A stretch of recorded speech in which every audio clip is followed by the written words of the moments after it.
Olá, sejam bem-vindas, sejam bem-vindos. Hoje a gente vai ter uma conversa sobre Dom Paulo Evaristo Arnes. Eu sou o Pedro Luiz. Eu sou o Alexandre Ferreira. Tava demorando, né, Alexandre? Estamos cumprindo a justiça. Estamos agindo conforme a justiça. E por que tava demorando? Tava demorando porque a gente queria, assim, dosar entre coração e pauta. Mas é fato que no dia em que nós estamos gravando, no dia 14/9/2021, Dom Paulo, se vivo, completaria 100 anos de idade. É muita vida, não é, Alexandre? E diga-se, na festa da exaltação da Santa Cruz, né? Eu não desassocio, viu, uma coisa da outra. Não, eu nunca. também não. Pra gente que é de São Paulo, a gente sempre vai lembrar que na exaltação da Santa Cruz há ali também o aniversário natalício de Dom Paulo Evaristo, que, então, como eu disse, se estivesse vivo, ele faleceu aí há 5 anos atrás, ele estaria... 5 anos atrás? Foi, né? Acho que foi isso. Acho que é... anos atrás. 5 ou 6. Morreu aos 95, ele morreu aos 95 anos de idade. 5 anos. Dom Paulo completaria 100 anos. Mas Dom Paulo, ele é mais do que a idade cronológica. Dom Paulo vai muito mais além. Tanto que a gente está falando agora, muitos veículos de comunicação neste dia 14 falaram do centenário de Dom Paulo Evaristo Arnes, mostrando a importância da figura histórica que Dom Paulo é. A gente vai falar um pouco sobre isso, mas a gente também vai falar sobre outras facetas de Dom Paulo Evaristo Arnes, este homem gigante da igreja e da história do Brasil. Gigante da fé. Gigante da fé. Um grande. Mas não sem antes, Alexandre, o jogo. Mas aí, certo, em respeito, não é, a Dom Paulo Evaristo Arnes, eu, em vez de fazer um milagre, um santo, eu vou fazer um comentando os milagres do santo. Pode ser, não? Vamos nessa. Mas não sem antes, não é? Eu vou fazer uma frase aqui para você ver o retrato do Brasil atual. Então eu vou ler, Alexandre, não se assuste, e não se assuste também com a frase. Quando aquele malfadado Dom Paulo Evaristo Arnes transformou a Praça da Sé num território livre para os trombadinhas, ai, meu Deus, os cidadãos honestos tiveram que sair dali, porque passar pela Praça da Sé era necessariamente ser assaltado. Vai dizer que esse cardeal não sabia disso. Sabia perfeitamente, é exatamente isso que ele gosta. É o homem que tenta fazer sua carreira bajulando os bandidinhos para sair de tropa de choque da Revolução Socialista. Quem foi a figura abjeta que disse isso, Alexandre? João Dória Júnior. Não. Caramba, Olavo de Carvalho. Errei por pouco. Errou por pouco. Que daqui a pouco deve chegar no ocaso de sua vida. Ele disse isso em 2007. E quando chegar o ocaso de sua vida, vai entrar talvez para as páginas escuras ou para o esquecimento. Olavo de Carvalho vai passar. Gente como Dom Paulo Evaristo Arnes permanece e continua viva. Não só porque vive na eternidade, mas porque continua vivo no pensamento e nas ações. Agora sim, vamos falar do santo, Alexandre? Vamos. O primeiro, o que eu mais gosto, não é? Quem tiver dinheiro para comprar carne, em nome de Deus, eu libero para comê-la na Sexta-feira Santa. Boa. Gerou um problema essa frase de Dom Paulo, né, Alexandre? É mesmo, eu não lembro disso. Sim, porque, bom, peixe é de fato muito caro. Sim. Né? E o que Dom Paulo sobretudo quis dizer da cidade de São Paulo, o mais importante, pois, aqui é um absurdo. Hoje, por um acaso, eu comi peixe. Juntei um dinheirinho aí do fim do mês e comi um peixinho. Ostentou agora. Ostentei, eu dei uma bela de uma ostentada. Né? Mas foi uma bandejinha que estava em promoção no mercado. Mas veja... o sentido que Dom Paulo queria dar, e tem muita gente que fica maluca, é lembrar isso. A Sexta-feira Santa é dia de comer a carne dos pobres, ou ter o alimento mais pobre. E às vezes, sabe o que seria mais pobre? A salsicha do que uma mesa cheia de peixe. Verdade. Ou a carne moída, ou a carne mais simples, não é, Alexandre? Dom Paulo queria dar o sentido, e esse sentido. Aí tem gente que fala, mas é a carne vermelha que tem sangue. Gente... eu acho que esses tipos de restrições, lógico, elas são importantes, são válidas, mas o que Dom Paulo entendia como jejum, e particularmente é o que eu gosto muito da abstinência, é mostrar exatamente isso. A gente tem que comer aquilo que está na mesa do pobre, não é? Sabe peixe é uma coisa que não está na mesa de pobre. Sabe o que é irônico? É que essa frase caberia também para os dias de hoje, né? No sentido de que quem tiver dinheiro que coma carne, porque se você conseguir comer uma carne, conseguir uma proteína aí, vai ser importante, porque tá muito difícil, né? Então, esse sentido, trazendo para o sentido religioso o comer ou não comer carne, talvez é você fazer um jejum compulsório que você não quer, né? E dar um sentido espiritual para sua fome, porque em vez da quaresma durar 40 dias, dura 40 semanas, né? E só de vez em quando é que você consegue comer uma carninha do preço tão alto que tá a carne, porque a carne é um commodity, porque os frigoríficos preferem vender para fora do que vender carne barata pro brasileiro. Os frigoríficos dos patriotas, não é, Alexandre? Se dizem patriotas, mas na hora de ganhar dinheiro não alimentam o povo, mas sim alimentam quem? Alimentam os próprios cofres, a própria bolsa. É uma patriotada, na verdade, né? E a gente vê isso acontecer direto. Olha, outra frase aqui do santo. A gente já pôs isso como santo, né? Eu estou preparado, não tenho medo, mas também não tenho pressa. Dom Paulo falou isso quando tinha 90 anos de idade, e aí o jornalista Ricardo Carvalho perguntou aí sobre como era encarar aí essa fase final da vida, né? E essa é a cara de Dom Paulo, né, Alexandre? Sim. Não ter medo, mas sempre ter ali um humor muito refinado, né? É uma delícia, né? É maravilhoso você pensar um homem de 90 anos com essa vivacidade, capaz de ter uma sacada dessa. E você pensar que ele estava preparado aí há pelo menos uns 40 anos, né? Desde que eu assumiu como arcebispo de São Paulo, ele já estava preparado, né? Sim, pois é. E o quanto que teve uma vida exigente e poderia ter seguido, talvez, as mesmas trilhas de Dom Oscar Romero, né, Santo Oscar Romero, mas quis Deus que não, que chegasse aos 90, né, passasse dos 90, mas colocou a pele em jogo, né? É muito doido isso. Você pensar que alguém que amava a vida, mas não tinha medo de perder a vida por causa do reino, né? Por causa da verdade e da justiça. Era capaz também dessa vivacidade, né, dessa presença de espírito. É formidável. E assim, hoje eu lia, o UOL fez uma baita matéria sobre Dom Paulo, né?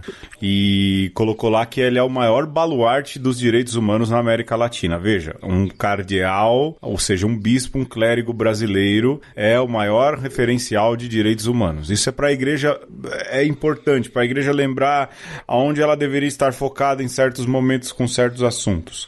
E aí, na hora que falou isso, na América Latina, o maior referencial de direitos humanos, eu falei, mas Dom Oscar, né? Porque vem na cabeça, né? Dom Oscar, mas depois, ao mesmo tempo que vem na cabeça, o fato é que Dom Oscar foi ceifado, né? Tiraram a vida de Dom Oscar Romero, diferente de Dom Paulo, como o Alexandre disse, conseguiu chegar até os 95 e terminou a vida dizendo que gostaria de ser lembrado, olha que bonito, Alexandre, eu gostaria de ser lembrado como amigo do povo. Dá pra imaginar Dom Paulo dizendo essa frase, porque se tem uma coisa que ele amava de fato, era ser amigo próximo ao povo mais pobre, o povo mais simples. Foi capaz, inclusive, de se tornar corintiano, né? Porque na cabeça dele, ser corintiano era estar mais próximo do povo. Então, uma opção preferencial por um time, porque fez uma opção preferencial por um povo que é pobre. Ah, rapaz, você é capaz até de simpatizar-se com o Corinthians. Nada contra os corintianos. Então, beijo, Renata.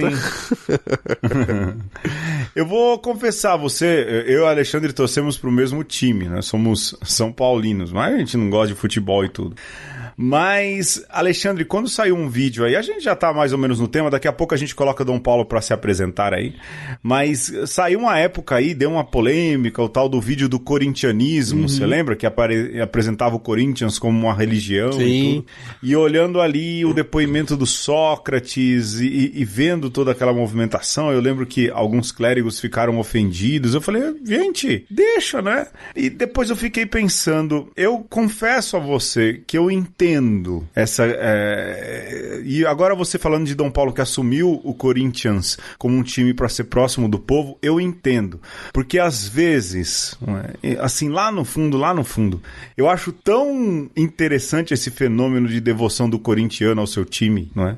E acho isso uma identificação tão popular, a única alegria que o povo tem, e eu acho, assim, formidável isso, que eu falo, deve ser muito legal ser corintiano, né? Porque essa galera continua torcendo, mesmo com o time sendo ruim, sendo esse sofrimento todo, não é? Eu acho que é muito complicado, porque nesse tempo, até do tempo do Sócrates, né, da democracia corintiana, desse tempo que o Dom Paulo exaltava esse ser corintiano, era outro futebol, né? Hoje é difícil você defender até essa visão, porque, né, até mesmo o Corinthians se perdeu aí na boleiragem, na cartolagem.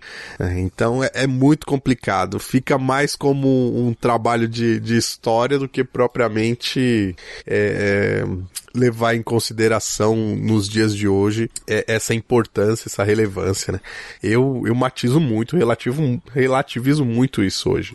Eu não discordo de ti, não, porque, assim, esses dias eu conversava isso aqui em casa, acho que até com a minha sogra, com o meu sogro, que vieram passar por aqui, e falando que é triste o quanto o Brasil se curvou ao futebol, mas não ao futebol enquanto fenômeno popular, mas enquanto modelo de negócio, que é escandaloso, né? É escandaloso o quanto ganham os jogadores, e isso chega a ser, assim, obsceno.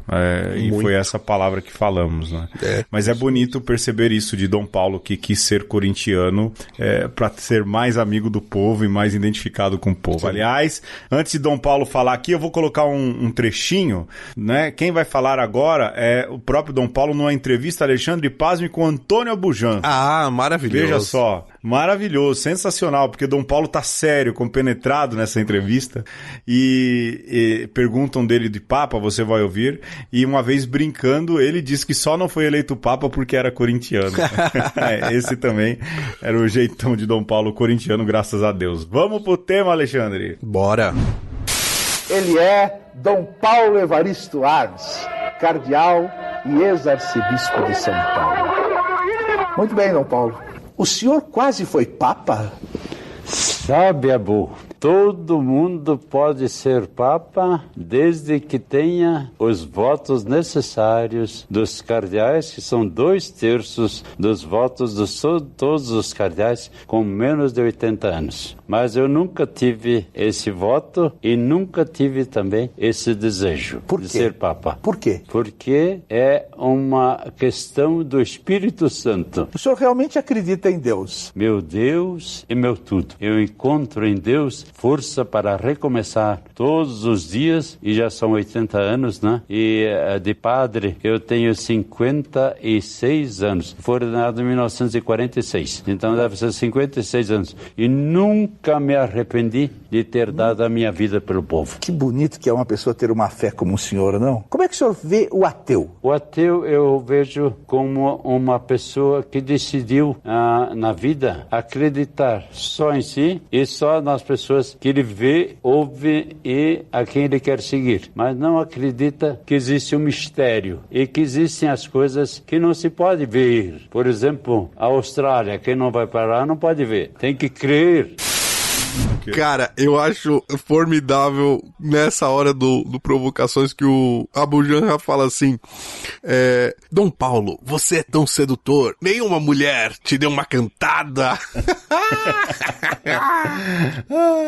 É engraçado. Essa parte é engraçada. E Dom Paulo... É interessante isso. Eu acho que Dom Paulo, ele sabia ser bispo. Sim.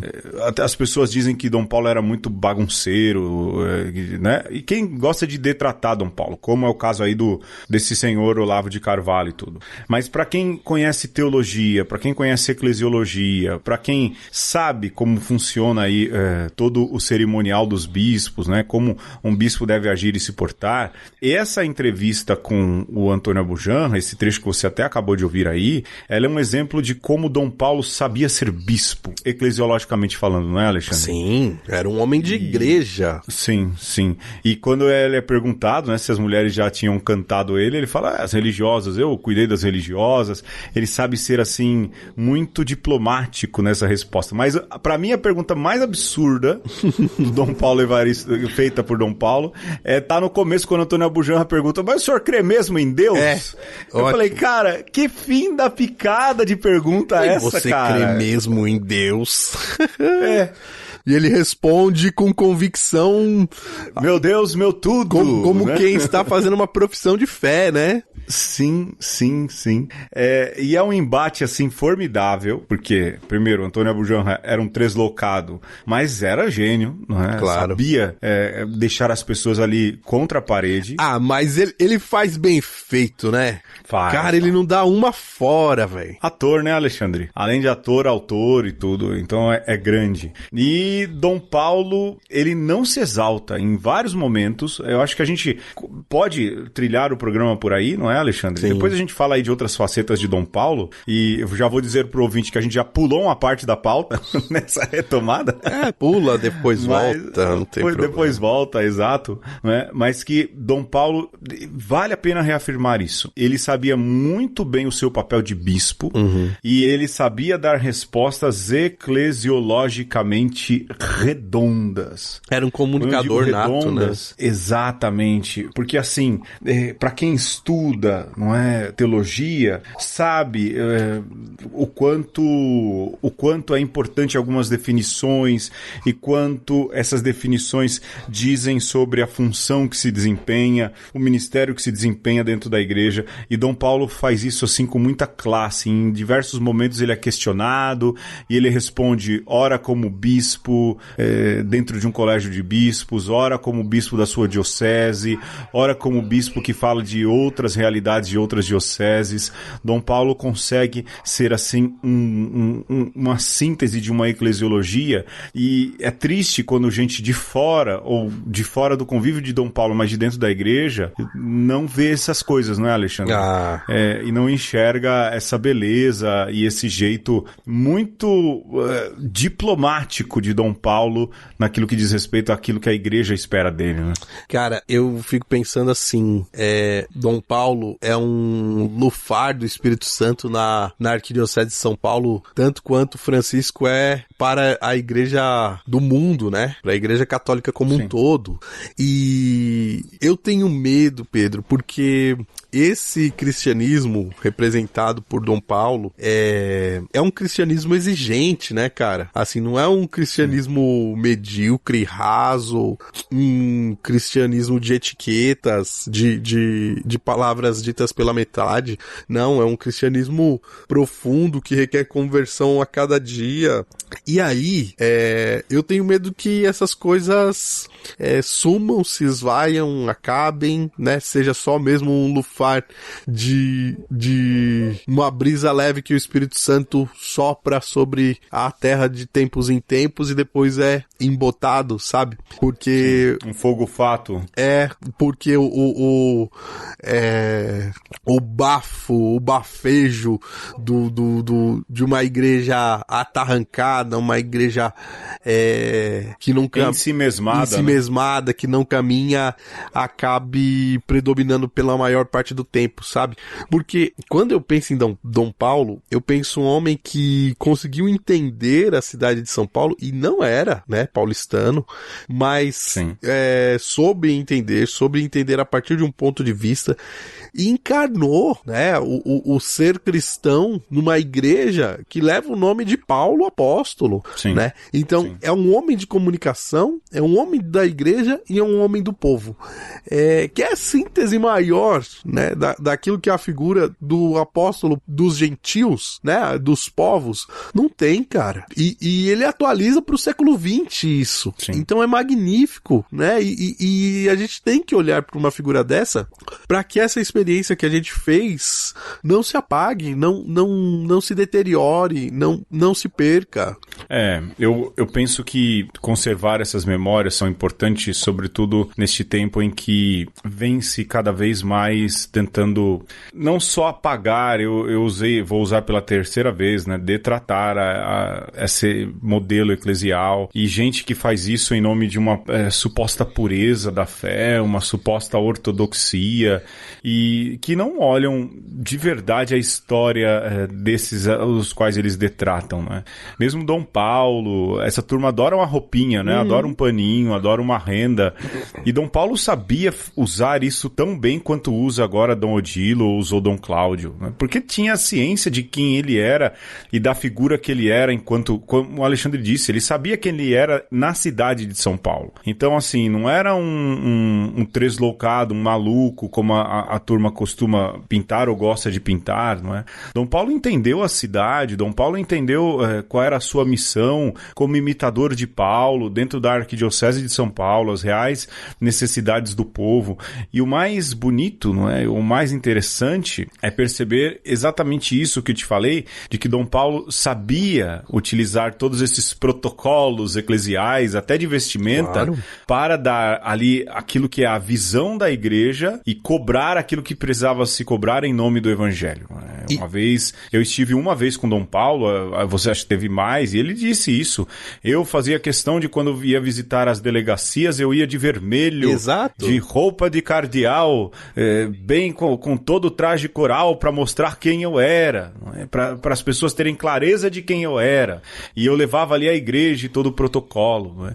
E a turma que adora um paninho, critica essas coisas, mas não entendem o significado das vestes. Elas não são só para dar dignidade, elas também são para dar representatividade. Não são banais, né? É importante. Não são. Eu falo por mim, o Alexandre sabe disso, quem me conhece mais de perto. Enquanto eu estive no Heliópolis, eu sentia necessidade, eu comprei uma batina e andava de batina quando exercia o sacerdócio, porque era um sinal, mais do que qualquer outra coisa. Eu não queria me distinguir, eu queria ser um sinal, mostrar isso. E isso fiz inspirado em Dom Paulo. Pois é. Né? Então, Dom Paulo... Em Dom Helder. Dom Helder, sem dúvida. Aliás, Alexandre, muito rapidamente, queria falar, assim, alguns nomes dos quais Dom Paulo teve como bispo auxiliar em São Paulo. Eu vou falar aqui alguns nomes para você ver, assim, o time que Dom Paulo tinha como auxiliares, o time de futebol que ele falava que tinha.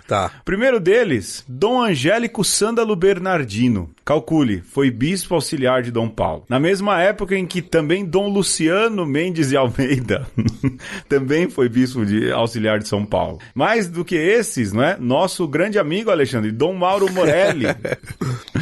Sim, porque Dom Mauro nos recebeu e já participou aqui indiretamente. Já figurou por aqui. Sim. Ou seja, Dom Fernando Figueiredo, o pai espiritual de Marcelo Rossi, também saiu das mãos sacerdotais episcopais de Dom Paulo Evaristo Arnes. Isso para você perceber, dentro daquilo que é o ambiente eclesial, a importância. Só para lhe dizer, querido ouvinte, querido ouvinta, que, por exemplo, só daqui Dom Luciano já está com um avançado processo de beatificação. Não é? E foi ele que enxergou ali o homem. Né? Isso para você ver quem era Dom Paulo. Né? Eu pensando exatamente, né, nessa conjuntura aí magnífica, formidável, que era que era o colegiado dos bispos de São Paulo, né? Colegiado dos bispos, isso é um problema, né? Sim. Isso me ocorreu hoje, quando a gente pensava nessa pauta, nesse programa de hoje. Faz todo sentido, Pedro, o que a Santa Sé fez de ter dividido a igreja de São Paulo, né? Ter criado as sufragâneas. Dioceses menores, sim. E separar essa constelação. Porque, cara, eclesiologicamente, o que é maior do que o sucessor de Pedro? Pois é. O que é maior do que o sucessor de Pedro? Cristo. Não, tem uma instância ainda... O colégio dos bispos. Os 12. O concílio, sim. Sim, cara, o colégio de bispos. Você ter 12 sucessores dos apóstolos numa única diocese... Juntos. É uma afronta grande demais pra Santa Sé, bicho. Aliás, Alexandre, eu queria... E não eram 12 pequenos, eram 12 gigantes, né? Gigantes. Só 3 aí nomes que eu citei, daqueles que admiro muito, né? Sem contar Dom Antônio Celso Queiroz, que foi secretário da CNBB. Tem uma porção aí, Mas, Alexandre, Dom Fernando... eu acho que... Figueiredo, Dom Fernandinho Guimarães. Esse homem é santo. Rapaz. Olha, esse aí é santo. Só cara de peso e Dom Paulo encabeçando ainda, mano. E Dom Paulo, ele falava, eu tinha um time de futebol. Eu lembro ele falar isso pra mim. Aliás, Alexandre, eu queria... Ele tinha os 12 apóstolos, isso sim. Dele tinha. Né? Não, com ele eram 12, né? É claro que ele não vai... Com ele eram 12. Ele não vai se complicar, né? De maneira alguma. Mas, Alexandre, de novo, só para não perder, porque assim, você falou aí dessa divisão da arquidiocese. E hoje, por um acaso, eu passei o olho naquele documentário lá, o Coragem, né? E a turma fala de maneira muito ressentida da divisão da arquidiocese de São Paulo, quando ela aconteceu aí pelo Vaticano. Mas quem estuda a história da igreja, né, sobretudo quem estuda o melhor historiador da igreja da arquidiocese de São Paulo, que é o padre Ney de Souza, sabe, porque o Ney relata isso de maneira muito competente, que assim que Dom Paulo assumiu a arquidiocese de São Paulo, ele pediu ao padre Paulo VI, ao Papa Paulo VI, veja só as histórias aí se cruzando. Outro, né? Paulo ele grandioso. Pediu ao Papa, outro grande Paulo, temos um programa, procure lá. Ele pediu ao Papa Paulo VI que arrumasse uma solução para essa mega arquidiocese que era a arquidiocese de São Paulo. Ou seja, Dom Paulo já havia sugerido a necessidade de um desmembramento ou algo que pudesse ajudar aí em regiões episcopais ou algo nesse sentido. Então, dizer assim, o desmembramento foi uma paulada em Dom Paulo para tirar o poder, então, estuda um pouco de história. Primeiro porque Dom Paulo procurou Paulo VI no início do seu trabalho na arquidiocese para saber um pouco como ele poderia fazer para gerir. A solução veio nesse enorme time de bispos auxiliares. Onde está o problema da divisão da arquidiocese de São Paulo? Já que a gente está falando aí de Dom Paulo, bispo e eclesiologia, né? O problema é que a arquidiocese de São Paulo foi mal dividida, isso sim. Ela foi mal dividida. Ela foi dividida sem nenhum critério. O critério de divisão do Vaticano foi, assim, desastroso. Mas, Pedro... Mas o desejo de divisão ou de organização da arquidiocese já vinha de Dom Paulo. Tudo em história da igreja. Do ponto de vista da sustentabilidade, não tinha jeito certo de dividir. Não tinha.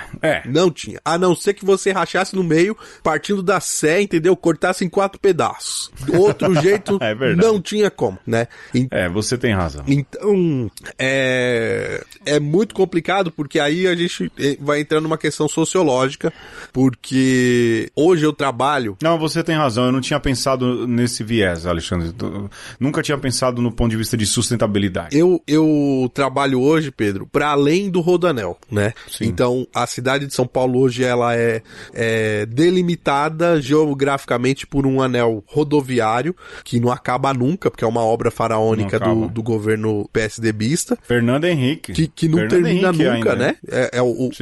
Se fala aí de gente que não larga o poder por nada, o PSDB não sai de cima de São Paulo por nada. Mas enfim. Talvez quando terminar o Rodoanel, termine o PSDB, por isso que eles estão postergando. Pode ser. A questão é que quem está para dentro do Rodoanel hoje, de certa forma, não pode nem se dizer que é periferia, porque tem a periferia da periferia que ficou para fora, né?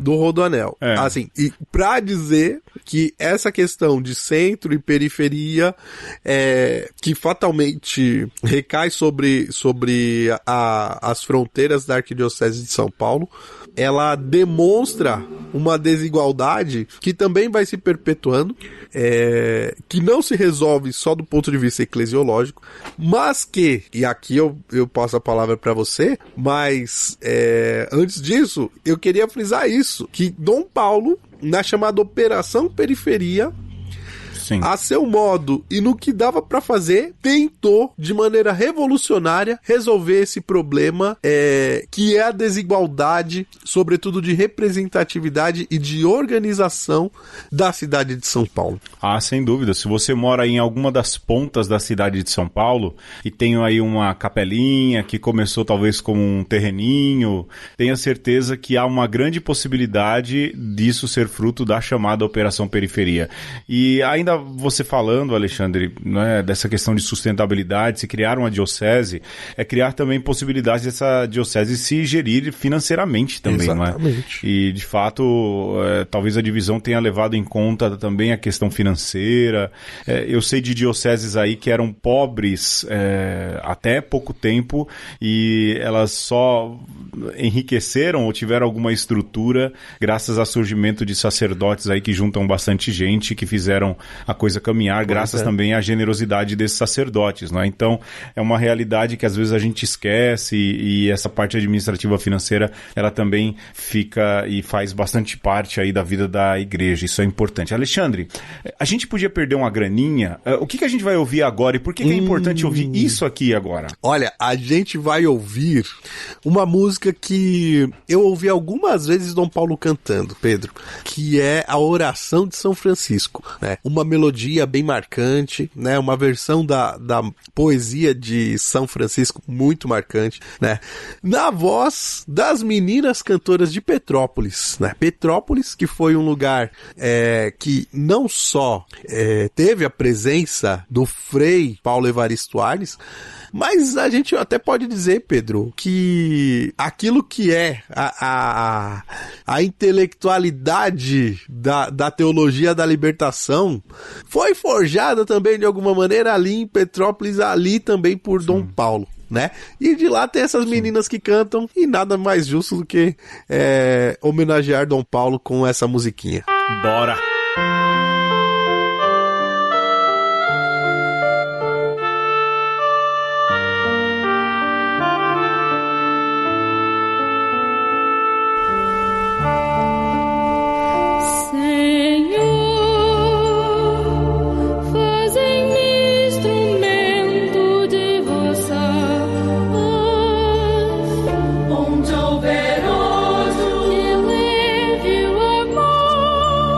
Onde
Sabe, o primeiro encontro que eu tive com o Paulo VI foi um encontro gostoso. Foi em fevereiro de 1972, quando já era um ano e pouco arcebispo de São Paulo, eu já tinha alguma experiência que podia contar a ele. Então eu fui lá e ele começou a falar em italiano. Eu disse, olha, italiano capisco pouco, né? Então vamos falar francês, né? Estudei 5 anos na França. Ele ficou tão contente. Ficou tão contente porque ele era um grande admirador da cultura francesa e depois um grande amigo também de Maritain, de outros filósofos franceses, não? Então é uma característica dele, é a cultura francesa desse Papa. Mas a segunda coisa tão extraordinária era a intuição desse homem. Ele, por exemplo, me dizia, o senhor vem de São Paulo? Eu estive em São Paulo, eu estive na periferia. É uma cidade com uma fronte orgulhosa, mas coberta de coroa de espinhos. Então, uma cidade sofrida, uma cidade muito sofrida. Então, o senhor tem que cuidar dos que sofrem em São Paulo. Então, Paulo VI tinha uma sensibilidade muito grande para o desenvolvimento das pessoas. E por isso, tanto a 80ª Adveniens, que os 80 anos da Renovaram, quanto também a outra encíclica que ele escreveu sobre o progresso humano, né? E a gente pode ver onde ele toda parte quer unir a humanidade para que a humanidade não só se tolere, mas a humanidade se alimente, não é? Alimente. E agora estão escrevendo as biografias de Paulo VI e ele está sendo considerado, quem sabe, o maior papa da história da humanidade. E no episódio de hoje nós estamos falando de um homem que nós amamos, Dom Paulo Evaristo Arnes. E nós terminávamos o bloco anterior falando da Operação Periferia. E Pedro, muitas vezes, ou eu tenho certeza que pelo menos uma vez na vida, você ouviu alguém falando assim, mas por que o Vaticano não vende todas aquelas riquezas lá e dá para os pobres? Sim. Pois bem. Isso rende um programa, hein, Alexandre? Rende um programa, mas não rende, Pedro. Porque se você quer saber o que aconteceria se o Vaticano vendesse, né, os museus do Vaticano e desse para os pobres, você tem essa experiência na história da Arquidiocese de São Paulo. Porque Dom Paulo, enquanto cardeal, pegou o Palácio Episcopal e não precisava, né? Mas ele fez questão de pegar a casa onde... De ser o Palácio Episcopal. Né? Pegou a casa onde morava o arcebispo, os anteriores e tal, vendeu por uma bagatela de $2 milhões e com esse dinheiro comprou 1.200 terrenos na periferia para fazer comunidades eclesiais de base. E aí vale a pena a gente lembrar o que significa a comunidade eclesial de base, né? Um lugar onde você celebraria a fé, mas também organizaria a vida do povo, né? Onde o povo poderia se instruir, não só do ponto de vista da doutrina católica, mas também daquilo que acontece na realidade, também poderia ter aulas ali. Enfim, a comunidade eclesial de base ou de bairro seria então essa solução de Dom Paulo para que a igreja, organizada em pequenos grupos, reavivasse a sua fé e, confrontando a sua fé com a vida, transformasse essa realidade que era miserável naquele tempo, né? E, cara, você fica imaginando o que seria da cidade de São Paulo se não fosse as comunidades eclesiais de base. Que tamanho de buraco que a gente... O que seria da igreja de São Paulo, hein? Que tamanho de buraco que a gente estaria enfiado, hein? O que seria da igreja de São Paulo até, né, Alexandre? Agora, eu não sei você, a minha paróquia de origem, ela foi fundada pelo Dom Agnello, né? Tem lá uma comunidade, mas ela foi fundada nos anos 70 por Dom Dom Agnello, então não é fruto de Dom Paulo. Mas de onde você veio tem dinheiro da Operação Periferia, não tem? Tem. A minha comunidade, que era dedicada a Santo Oscar Romero, é fruto da Operação Periferia e desse espírito, sobretudo, da Operação Periferia, né? E lá, tudo isso que eu acabei de falar, a gente viveu e tinha muito claro disso, né? Essa consciência de onde nós estávamos e de que era preciso transformar a realidade, a gente aprendeu tudo ali, né? Junto com o Pai Nosso, junto com procurar os livros da Bíblia. Sim. Ô Alexandre, o Dom Paulo tinha uma visão estratégica muito interessante, né? E assim, ele tinha, como você mesmo disse, uma percepção de para onde a igreja deveria caminhar, e ele tinha uma percepção do momento histórico que a igreja vivia. E é aquilo, né? Se tem aí igreja nas periferias, se ela se deslocou para onde o povo estava se deslocando, ou melhor dizendo, para onde o povo estava sendo jogado na sua vida cotidiana, isso aconteceu por conta também dessa percepção de Dom Paulo, que entendeu que era necessário se deslocar para a periferia, não só pela questão de evangelização, mas acho que até pela sobrevivência da própria igreja, né? Tinha que ter ali na periferia um referencial e de participação na vida desse povo. Não à toa que queria ser lembrado como amigo do povo também, né? Sim, e eu vejo assim também, Pedro, que Dom Paulo tinha muita clareza daquilo que era a igreja primitiva, né? Ele era um especialista em patrística. Em patrística, sim. E o doutoramento dele em Sorbonne vem ali de São Jerônimo, né? Exato, e olha só, né? Não é qualquer padre da igreja, é um padre letrado que nos dá a Bíblia na língua do povo daquele tempo, que era o latim.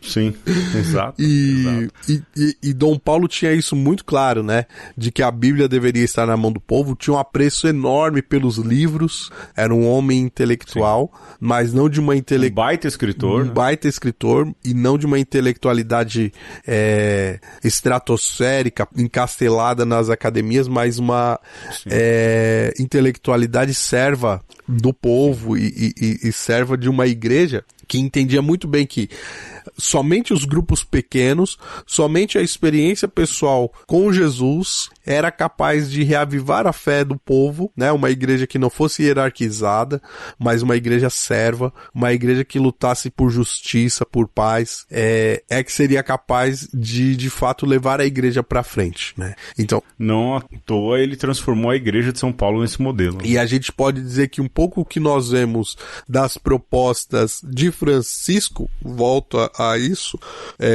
nos dias de hoje, você poderia ver as mesmas linhas, os mesmos paradigmas que ditam a Igreja Universal hoje, né? Não a Universal do Macedo, mas a nossa, católica. Sim. O que guia a Igreja hoje é o que guiou a Igreja de São Paulo há algum tempo atrás, né? Formidavelmente, né? Ainda nas linhas mestras delineadas por Paulo VI, que tinha que efetivar o Concílio Vaticano II, né? Então, é muito lindo quando você pensa nisso tudo, de que aquilo que é o global precisava ser efetivado nas localidades, no concreto da vida, e isso acontece em São Paulo, acontece em Buenos Aires, acontece em Recife, acontece em São Félix do Araguaia, acontece em São Salvador, né? E por isso que esses homens têm esse destemor tão grande de entregar a sua vida, de peitar os poderosos, porque para esses homens não se dissocia o proclamar o evangelho e lutar para que todos tenham vida e vida em abundância. Ô Alexandre, eu acho que a gente poderia falar um pouco daquilo que são as nossas experiências pessoais. Bora. E aí, talvez, eu tive uma experiência pessoal com Dom Paulo, e talvez eu relatar a minha vá direcionar para a parte final, ou pelo menos aquilo que é lugar comum de quando a gente fala de Dom Paulo, que é a questão da ditadura militar. Mas você teve encontros com Dom Paulo, não? O que te marcou desses encontros pessoais com Cara, eu tive alguns encontros com Dom Paulo. Assim, encontros genéricos e encontros mais próximos, né? Mas o meu primeiro encontro, muito marcante, foi na Catedral da Sé, naquilo que se chamava Missa da Juventude, que era no domingo de Pentecostes. E pra mim era foi muito marcante ver aquela igreja cheia de jovens, né? Num tempo em que a PJ estava viva, né? A Pastoral da Juventude viva e atuante, e Dom Paulo dominava a juventude. Comovendo, unindo, né? Magnetizando aqueles jovens de uma maneira, cara, que eu nunca vi igual naquela igreja. Só ele, né? E eu olhava para aquele homem e falava, então esse é Dom Paulo, né? E fazia sentido você ser jovem no meio daqueles jovens, porque eu acho que foi a primeira vez que eu tive essa experiência de estar com o pastor maior da cidade de São Paulo, sabe? De que ali todo mundo era rebanho do mesmo redil, né? Sim. E ele falava, vamos todos repetir, vida para a juventude. E a gente, vida para a juventude. E essa é uma marca de Dom Paulo, né?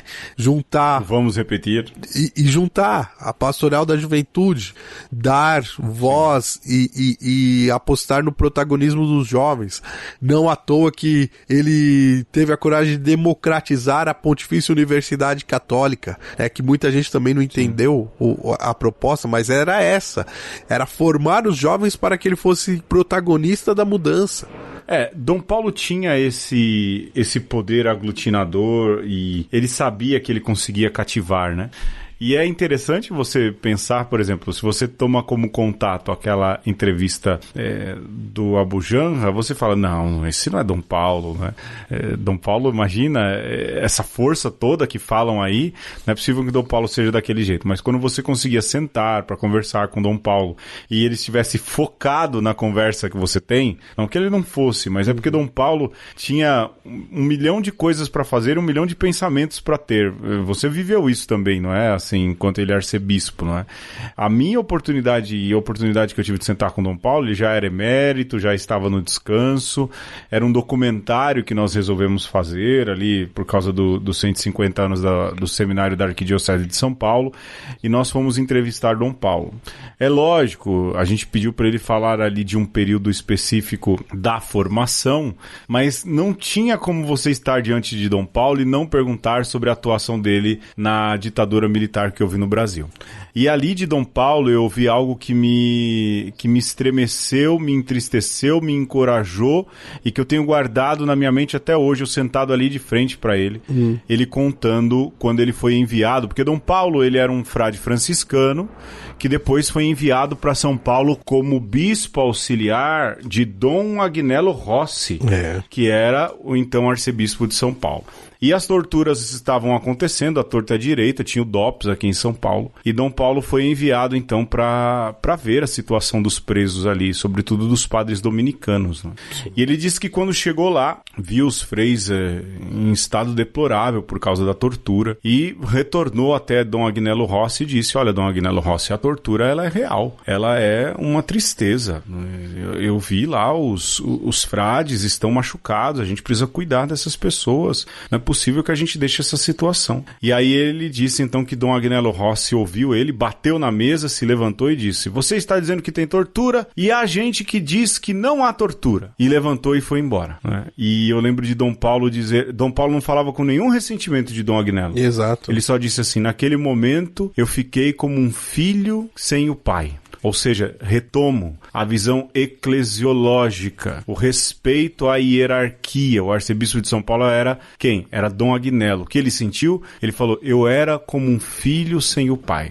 E depois Dom Paulo conta, ele não contou pra mim, mas ele conta aí nesses vídeos, você encontra muito facilmente, que ele foi nomeado arcebispo de São Paulo num telefonema do lado de Dom Agnello, que não sabia que ia ser nomeado para a Congregação da Evangelização dos Povos. Sim, eu lembro dessa história. Ele disse que ligou o Núncio e falou, olha, o Papa quer que você substitua Dom Agnello. E ele disse que estava do lado do Dom Agnello. Não podia falar. Tá, vocês querem que eu vá para Roma, isso? Mas isso é um pedido? O que é? E aí ele fala, não, isso é uma ordem, um desejo do Papa, né? E aí depois é que comunicam Dom Agnello. Lógico, a saída de Dom Agnello, ela é nebulosa do ponto de vista de historiadores. A família de Dom Agnello recolheu todo o material de Dom Agnello do arquivo. Você não tem material de Dom Agnello Rossi muito disponível no arquivo. A família levou embora.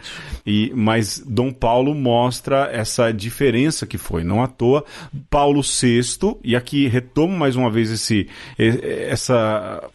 essa interjeição, não, né? Mas esse ponto aí de inflexão dessas duas figuras, porque Paulo VI foi quem nomeou Dom Paulo, e curioso, Alexandre, pensando agora aí você falando da colegialidade, foi Paulo VI quem iniciou esse movimento de colegialidade episcopal na Arquidiocese de São Paulo. Não é? Com certeza. E por quê? Porque Paulo VI enxergava que o único jeito da igreja caminhar à frente era na colegialidade episcopal. Exatamente. E quem é que retoma isso agora? Francisco. Precisou passar João Paulo II e Bento para essa questão voltar. Mas essa é a memória que tenho de Dom Paulo, e depois de comer bolo com chá com ele depois dessa entrevista.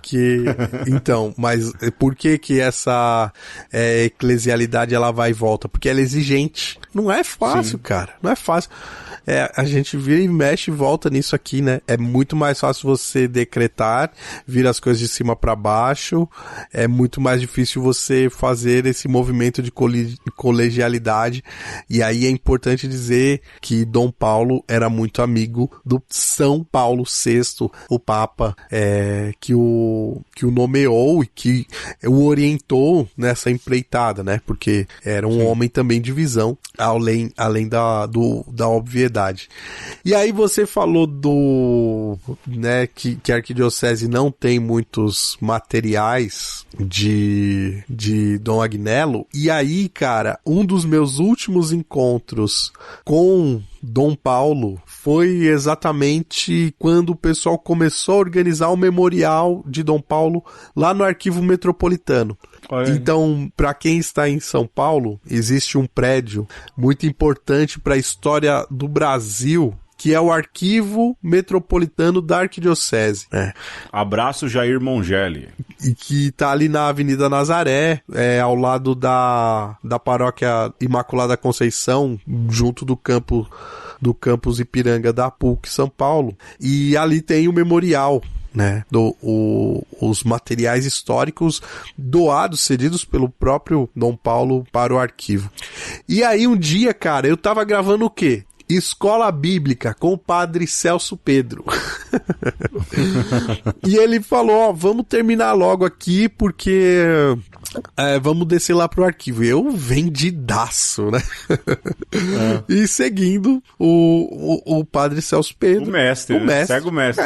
Imagina, se Celso Pedro me chamasse pra tomar uma pinga com mel na esquina, eu ia. Quanto mais pra ir no arquivo. E aí, quando a gente chegou no estacionamento da PUC, né, numa das portas de entrada lá do arquivo, desceu do carro Dom Paulo, né? E eu tava de boné, o Celso Pedro falou, tira o boné, menino, pra falar com o arcebispo. E eu rapidamente tirei assim. O Dom Paulo cumprimentou o padre Celso Pedro e também me cumprimentou com aquele sorriso assim, eu meio acanhado, né? Característico. E ele, e você quem é? Eu sou o Alexandre, sou seminarista da Arquidiocese. Ele, muito bem, coragem nos estudos, vale a pena. E aí a gente entrou lá, né, pro arquivo e tal. Acho que foi uma das vezes que Dom Paulo se dirigiu diretamente a mim e falou comigo, né? Dom Paulo era uma figura doce, esse sorriso de fato, e que ele conservava até quando falava de coisas ruins que aconteciam com ele, né? Sim, sempre com uma doçura, né? Sim, Dom Paulo tinha essa característica. E eu acho que foi de esperança em esperança e com essa doçura. E aqui para terminar, não é, Alexandre? Que Dom Paulo foi marcante no final da ditadura e o começo da redemocratização do Brasil, não é? Lógico, bastante gente conhece a história da execução que depois foi forjada como suicídio do jornalista Vladimir Herzog e como Dom Paulo transformou, né, o 7º dia ali de Herzog, ou a celebração em memória de Herzog, no pontapé inicial pro fim da ditadura. Ele reuniu ali lideranças religiosas, talvez o melhor amigo do diálogo interreligioso que Dom Paulo teve foi o Henri Sobel, não é? Que negativamente é recordado por causa de um problema de saúde, de uma atitude que ele teve por causa de um problema de saúde, mas que foi uma liderança judaica aí muito presente também pela luta da redemocratização no Brasil, e Dom Paulo foi fundamental. Se houve uma voz aqui no Sudeste contra a ditadura militar, essa voz que permaneceu no Brasil e foi forte, não foi calada, essa voz foi a de Dom Paulo Evaristo Arnes. E ela precisa ser reconhecida sempre, sem contar também as outras coisas de trabalho social que ele fez, mas sobretudo o trabalho da ditadura, né? O inimigo número 1 da ditadura, como ficou conhecido, né? E vale a pena lembrar também, né, Pedro, o Santo Dias, que foi um operário também, a gente pode dizer mártir, né? Do ódio, mártir, né? Da ditadura truculenta, porque era um operário que se organizava também através da pastoral operária. Então, pelo menos três pastorais muito marcantes e que foram avivadas e moviam a cidade de São Paulo naquele tempo, que era a pastoral operária, pastoral da moradia e pastoral carcerária, que são muito emblemáticas. E é importante a gente lembrar que a ditadura, ela não atingia só jornalistas judaicos como o Herzog, mas também atingia o trabalhador periférico, né, que talvez é um trabalho que precise ser feito ainda, né, mostrar que também o cara que saía de manhã para trabalhar, muitas vezes era acossado, né, também era ferido nos seus direitos de ir e vir, simplesmente porque estava se organizando para buscar um lugar melhor para viver, para tentar transformar a realidade onde vivia. Essa história da ditadura não se conta muito, né, a história periférica, né, e isso Dom Paulo tinha em mente também, e lutava também por um direito desses. No fim, Dom Paulo colocou a periferia no centro, não só do ponto de vista eclesiológico, mas ele colocou a periferia, aquelas que Francisco hoje chama de periferias existenciais, os encarcerados, os empobrecidos, ele colocou todos eles no centro. É aquilo que o Alexandre disse, não é? Muito do que se vê em Francisco hoje, Dom Paulo já fazia. Dom Paulo era um vanguardista à sua época e conseguiu enxergar muito além. Por isso que eu digo, muita gente que fala mal de Dom Paulo vai passar. Já Dom Paulo, passarinho, permanece, né? E vai sempre ser lembrado. E agora, nesse exato momento, eu penso no sorriso de Dom Paulo, que estampa essa capa. E é esse sorriso que vai permanecer, e esse sorriso ainda incomoda muita gente que tem medo de Jesus, porque Jesus tinha amor. E essa galera, tudo que menos quer, de verdade, é amar. Eu fico por aqui, viu, seu Alexandre? Não sei o senhor. Eu também vou ficar por aqui, né? Que eu não vou ficar sozinho. Mas eu quero terminar lembrando esta frase de Dom Paulo que é tão marcante, né? Nós vamos de esperança em esperança, e às vezes parece que a coisa tá muito ruim, né? E não tá bom mesmo. Mas a gente olha pra trás e vê que já tivemos períodos muito sombrios, que inclusive alguns são saudosos desses momentos, mas sempre houve quem lutasse por justiça, lutasse por liberdade, lutasse por igualdade, né? Então, enquanto houver alguém que crê em Jesus Cristo, alguém que leva a sério e busca viver com coerência as palavras do Filho de Deus, pode ter certeza, vai haver esperança, e assim nós vamos. De conversa em conversa, de esperança em esperança. Olha, só para pedir, pessoal, por favor, escreva pro conversaconosco@gmail.com. Relate um sonho maluco que você teve aí, qualquer que seja, pra gente gravar o programa 200, e também mande seu áudio, o que você aprendeu com uma conversa nesses 200. Não é possível que a gente não tenha ensinado nada que preste. Alexandre, eu fico por aqui, um beijo, meu irmão. Um abraço e um aperto de mão. Coragem!